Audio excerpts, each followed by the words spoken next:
السلام عليكم ورحمة الله وبركاته. أحلى ولاد وأحلى بنات ولاد وبنات الصف الثاني الابتدائي. النهاردة هنحل وهنشرح مع بعض درس جديد من كتاب المدرسية اللغة العربية للصف الثاني الابتدائي الترم الثاني عام 2024.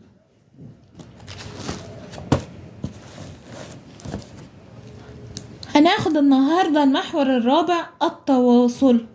الموضوع الأول تواصل الفنون.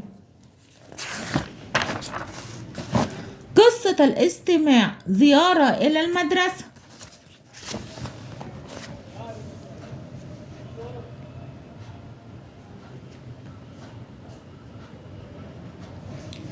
في طابور الصباح فاجأنا المدير بخبر زيارة وفد في اليوم التالي ليتعرفوا ثقافة بلدنا مصر. تحمس جميع التلاميذ وقرر بعضهم التدرب على أداء النشيد الوطني بالآلات المصرية الأصيلة: العود والدف والمزمار والناي والطبول. جلس خالد حزينا فجاءت المعلمة وسألته: ماذا بك يا خالد؟ لماذا أنت حزين هكذا؟ رد خالد: لن أستطيع المشاركة في استقبال الوفد. فتعجبت المعلمة متسائلة: لماذا؟ فأجاب خالد: لأنني لا أحب الغناء ولا أستطيع العزف على الآلات الموسيقية. سكتت المعلمة قليلا ثم سألت خالد وأصحابه: هل الغناء والموسيقى هما الطريقة الوحيدة للتعريف بثقافتنا؟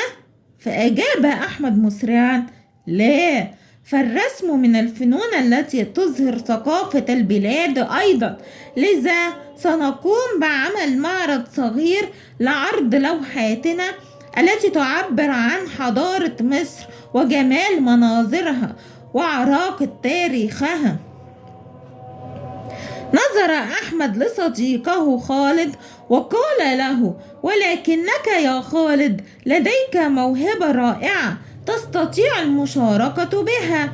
فتعجب خالد من كلامه وفكر وهو يردد كلامه: موهبة رائعة؟ هل تقصد الكتابة؟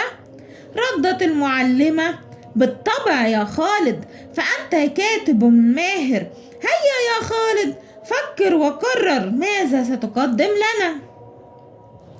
كان يوم الزيارة حافلا، حيث بدأ التلاميذ بإنشاد النشيد الوطني وبعض الأغاني من التراث مع العزف على الآلات. ثم قام الوفد بزيارة المعرض المدرسي الذي كان يضم لوحات وأعمالا يدوية بسيطة.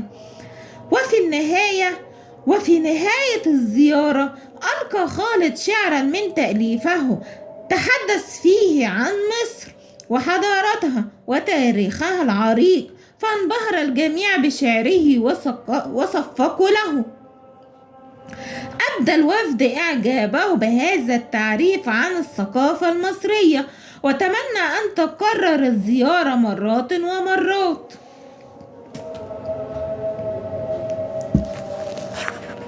هنحل بقى مع بعض الأسئلة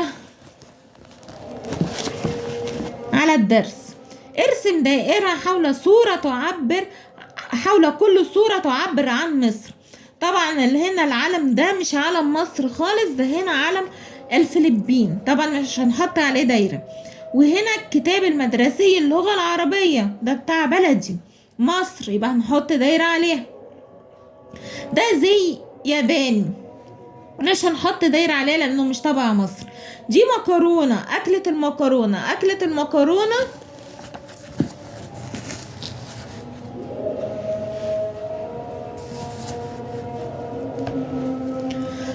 المكرونة هي صحيح بتتاكل في مصر ومعروفة ومشهورة، بس هي ترجع أصولها إلى إيطاليا، مش مصرية خالص. طيب الأهرامات الثلاثة طبعا موجودة في مصر في الجيزة، طبعا نحط عليها دايرة. أكلة الملوخية طبعا أصولها من مصر، يبقى نحط عليها دايرة. دي برج ايفل، ده برج ايفل ده موجود في فرنسا، مش برج القاهرة، ده موجود في فرنسا. طيب ده زي فرعوني، ده زي يعني ملابس بيلبسوها الفراعنة من زمان في مصر، يبقى ده نحط عليه دايرة. ده علم مصر طبعا نحط عليه دايرة. طيب هنا كتابة صينية، مش هنحط عليه دايرة لأنها كتابة صينية مش تبع مصر خالص. طيب نشاط باقي. نشاط 2، اقرأ ثم أجب.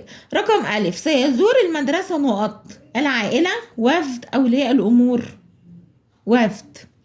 طيب لم ينضم خالد إلى فريق، طبعا ما انضمش إلى فريق الغناء، ولكن انضم إلى فريق الكتابة وكتب شعر، يبقى هو لم ينضم، يبقى للغناء. طيب رقم ج، كانت موهبة خالد الغناء ولا الرسم ولا الكتابة؟ الكتابة.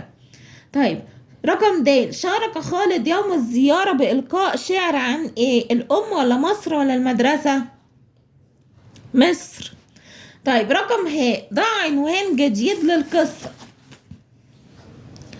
عايزين نحط عنوان جديد للقصة، ممكن أقول زيارة الوفد، أو موهبة رائعة، لأنه ذكر كلمة موهبة رائعة في القصة، ممكن أقول موهبة رائعة، أو كاتب ماهر لأنه كتب شعر عن مصر.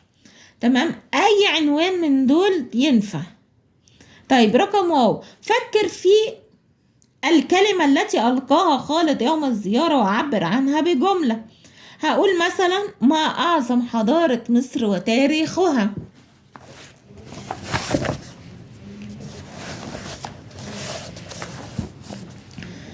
لاحظ واكتشف. نشاط 1، رتب الحروف لتكون كلمات. راء، ألف، ياء، تاء مربوطة، زين، تبقى زيارة.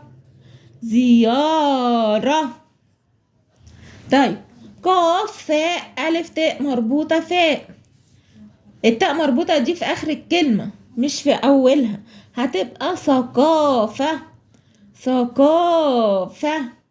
ميم، راء، صاد، مصر. مصر. نشاط 2، رتب الكلمات لتكون جملة. رقم ألف، ثقافة، الرسم، يظهر، البلاد. هنبتدي بالكلمة اللي هي الملونة اللي هي يظهر، هتبقى يظهر الرسم ثقافة البلاد. يظهر الرسم ثقافة البلاد.